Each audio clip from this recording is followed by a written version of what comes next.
Cascade voltage multiplier circuit for very high voltages requires too many supply and isolated transformers. It is possible to generate high DC voltage from a single supply transformer by extending a simple voltage double circuit. This is very simple and compact. When the load current of less than 1 milliamperes, like cathode ray tubes, etc., we have different type of applications.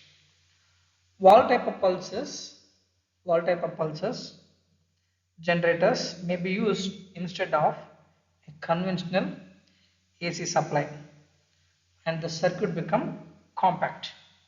A typical figure which is shown here. The pulse generated in the anode circuit of the valve P is rectified and the voltage is cascaded to give an output voltage of 2N V maximum across the load RL. A trigger voltage pulse of the triangular waveform is given to make the valve switch on and off.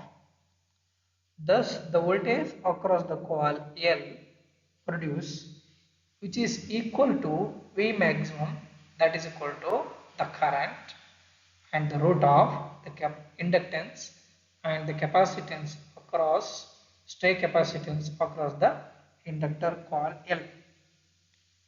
A DC power supply of around 500 volts, which is applied to a pulse generator across this point, which is sufficient to generate up to 500 volts, which is sufficient to generate up to 50 to 100 kV with a suitable number of the stages.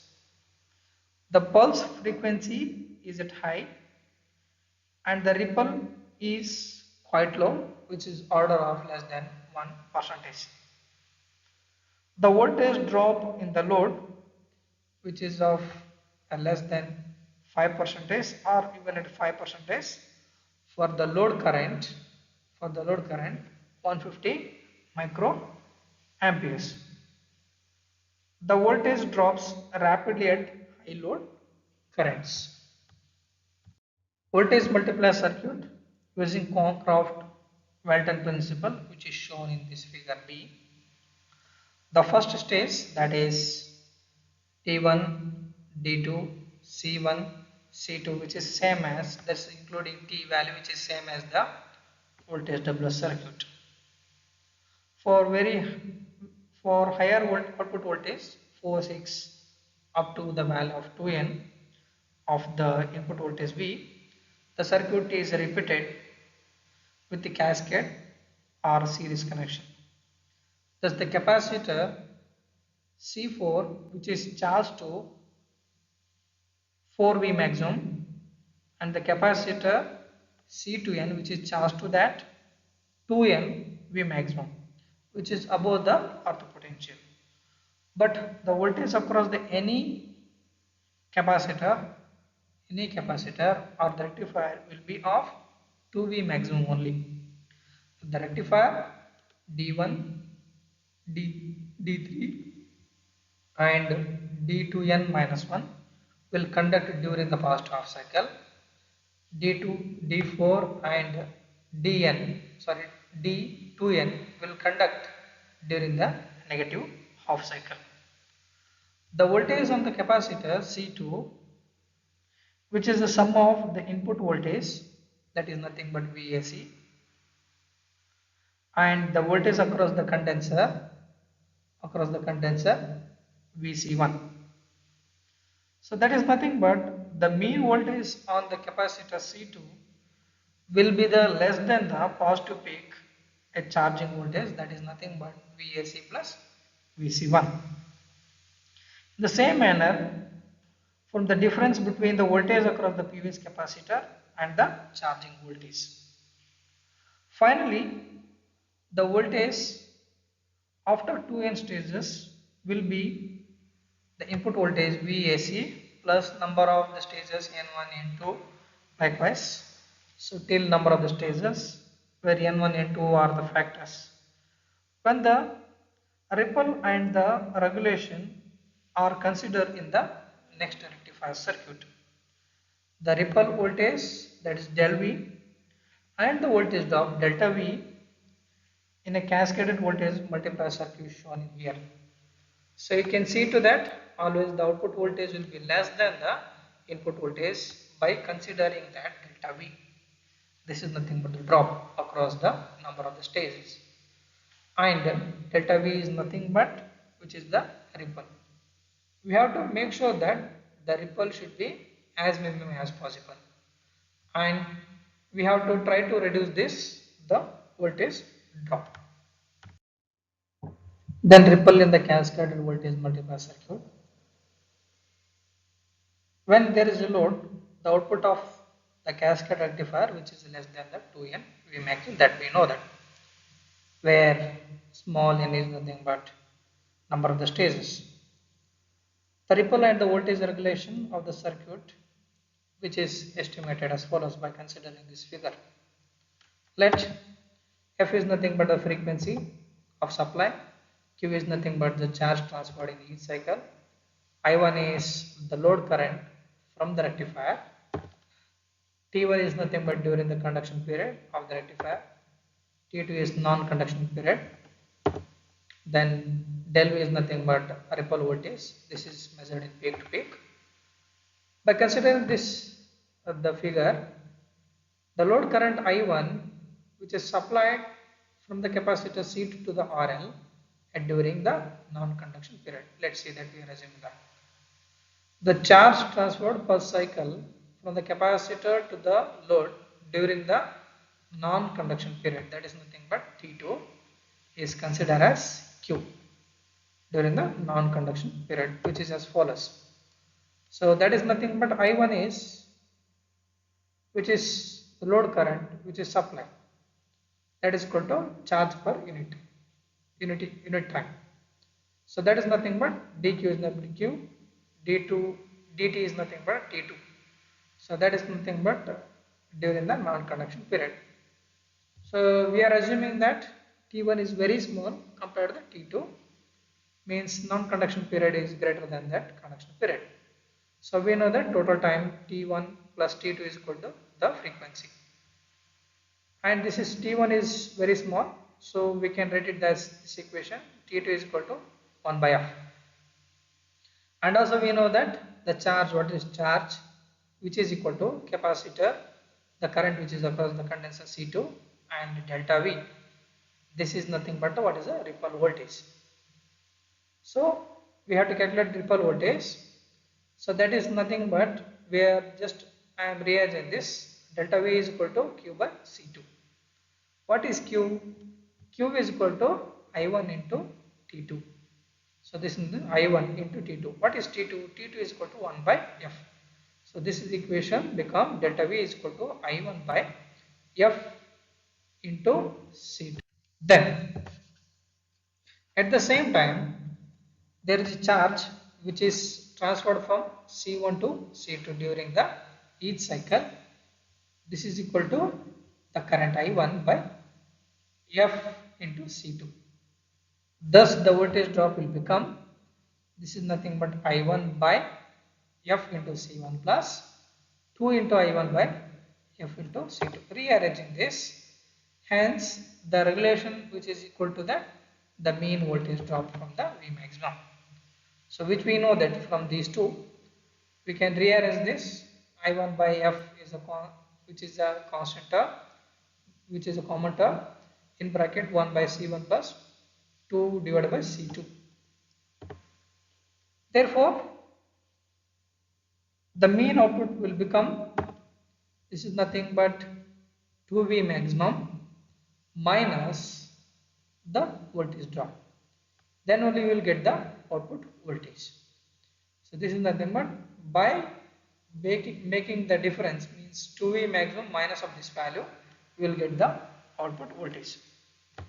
Then by referring that Concroft-Walton type of the circuit, let it be assumed that all the capacitors C1, C2 and C1, which is considered C, and the charge Q is nothing but charge transfer from Cn, which is a load per cycle. Then the ripple at the each capacitor, that's nothing but 2n, C2n will become I1 by Fc.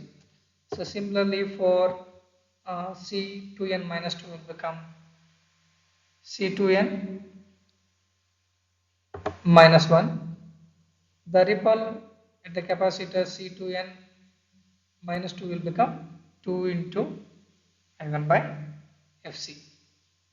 So similarly, likewise, we are applying for 2 mini stages. Then, hence for n stages, the total ripple will become, this is nothing but delta V. This is nothing but supposed to be a del V. Del V total is equal to I1 by Fc into that number of the stages 1, 2, 3, likewise n stages. So that's we are adding up is equal to I1 by Fc. So we know that 1 to n factorial. So we can write it as n into n plus 1 divided by 2. And the average ripple will become delta V, that's total divided by 2. So multiplying with respect to half to this equation, you will get I1 by 4 into Fc into n into n plus 1. So the major contribution to the ripple, which is from the lowest, are the ground end capacitors like 1, C1, C2, C3, likewise. So this ripple can be reduced if the capacitance of these capacitors, which is are made, it is NC, C3, C4 are made n minus 1 into C, so on, so that the total ripple will become equal to n I1 by Fc. So this is the equation we need to remember to calculate that the average ripple and the ripple in the circuit for cascaded voltage multiplier circuit and the Concroft-Walton type of the circuit. Voltage drop on load and the regulation. Let's come into that the definition for the regulation. The change of average voltage across the load from no load theoretical values expressed as a percentage of no load voltage is called as regulation. The change in the voltage, that is nothing but delta V, which is due to that the ripple voltage del V. Ripple voltage del V. And the capacitor is not getting charged to the full value of the V maximum when they are supplying the current of I1. The voltage drop under load condition, that is nothing but delta V, which is found by assuming that all the capacitors which is equal to C.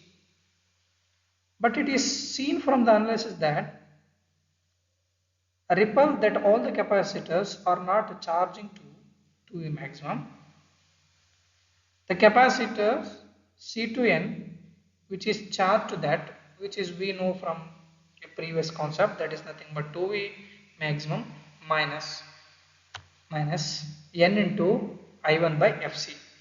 This is nothing difference. Only instead of that 2V maximum.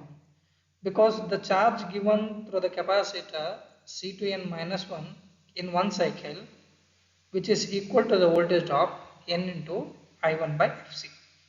So this is because each stage the loss of the charge equal to that is a drop of this point, that's n I1 by Fc to the load. So this can be applied to the number of the stages to C2n minus 1. So similar way. Then the voltage drop will become, by considering number of stages, that is nothing but n. So delta V 2, this is nothing but 2 times of the maximum value, n stages will become n into I1 by Fc. Rearrange this I1 by Fc. So that's nothing but we are making just rearrange this 2n minus 1, that's nothing but n. Okay. Then for the stages delta, V2n minus 2 will become, so this is nothing but rearranging this, we will get I1 by Fc into 2n plus 1 minus 1. Okay, this is which will help us to understand for number of the stages. I1 by Fc in bracket 2n plus of 2n plus 2 into n11 minus again minus of n1 minus 1 in bracket. And for the V4 stages, that is nothing but delta V4 will become I1 by Fc. So that is nothing but in bracket 2n plus 2 in bracket n1 minus n minus 1 plus, okay, likewise for the plus 2, likewise for the minus 2, and here in this we will get delta V2 will become 2.1 minus 1. So summing up all those things, that's nothing but delta V, which we can write it as I1 by Fc, summation of varies from 1 to n stages, that's nothing but delta V to n, can be written as I1 by Fc is a common term in bracket, summation which is vary from 1 to n is n into 2n, n into 2n minus summation which is varies from n is equal to 1 to n, again summation which is for the n factors. So this is nothing but n into 2n, which you can write it as 2n square. So we know that a summation of 1 which is varies from n, which is varies from 1 to n, for the n square can be written as n into n plus 1 into 2n plus 1 divided by 6. And for the n, which we can write it as n into n plus 1 divided by 2. So what is a common term here? N into n plus 1 is a common term. So we will get 2n plus 1 divided by 3, okay, minus half. Because already there is a 2 divided by 6, that's 1 by 3. So reducing this equation, you will get, multiplying after doing the simplification, you will get I1 by Fc in bracket 2n cube by 3 plus n square by 2 minus n by 6. So for the large values of n, there is nothing but n is considered which is equal to or greater than 5, n square by 2 and then n by 6 in this equation will become very small compared to the 2n cube by 3, and this can be neglected. And the number of optimum stages for the minimum voltage drop which we can be get from this equation, that is nothing but n optimum is equal to root of V maximum F into C by I, whereas I is nothing but the load current. So from this which we can able to get the number of optimum stages for the minimum voltage drop and the regulation. Next we have Venn diagram generators. This work on the principle of electrostatic. So the generator is usually enclosed in earthen metallic cylinder and is operated under pressure or in the vacuum. The charge is spread onto insulating moving belt from the corona point at a potential of 10 to 100 kV, which is above the earth, and is removed and collected from the belt connected to the inside of an insulated metal electrode, which is through which the belt is moving. The belt is connected to the motor, which is driven at a speed of 1000 to 2000 meter per minute. The potential of high voltage electrode above the earth at any instant, which is given by V is equal to Q by C, where Q is the charge stored and C is the capacitance of the high voltage electrode to the earth. The potential of the high voltage electrode, the rate at which rises, which is given by dV by dt, that is equal to 1 by C, dQ by dt, that is equal to I by C. A steady potential will be attained by the high voltage electrode when the leakage current and the load current is equal to the charging current. The charging of the belt, which is done by lower spray point, which are sharp needles, and is connected to a DC voltage source of 10 to 100 kV, so that there is a corona which is maintained between a moving belt and the needle.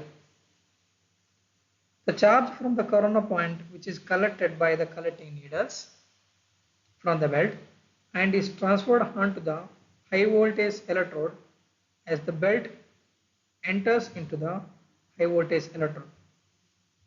Thus the belt will returns with a charge drop and a fresh charge which is sprayed onto it, and it passes through the lower corona point. So usually in order to make the charging which is more effective and to utilize the return path of the belt for the charging purpose, there is self-inducing arrangement or second corona point system excited by the rectifier inside the high voltage terminal which is employed. To get that self-charging system, upper pulley is connected to the collector needle and is therefore maintained at a very high potential, that are the high voltage terminal. Thus there is a formation of secondary corona points connected to the inside of high voltage terminal and which is directed towards the pulley above its point of the entry into the terminal will give rise to a corona discharge to the belt. This will resulting in the neutralization of any charge on the belt and leaves an excess of opposite polarity to the terminal to the travel down with the belt to the bottom charging point. Thus for a given belt speed, the rate of the charging will be get doubles. A simple manner, these corona points when it is entering into the inside of the chamber, this is collected by the collector, and secondary spraying point which is done by the upper spraying point. So resulting in there is a rise in the potential because the motor which is driven at a very high speed.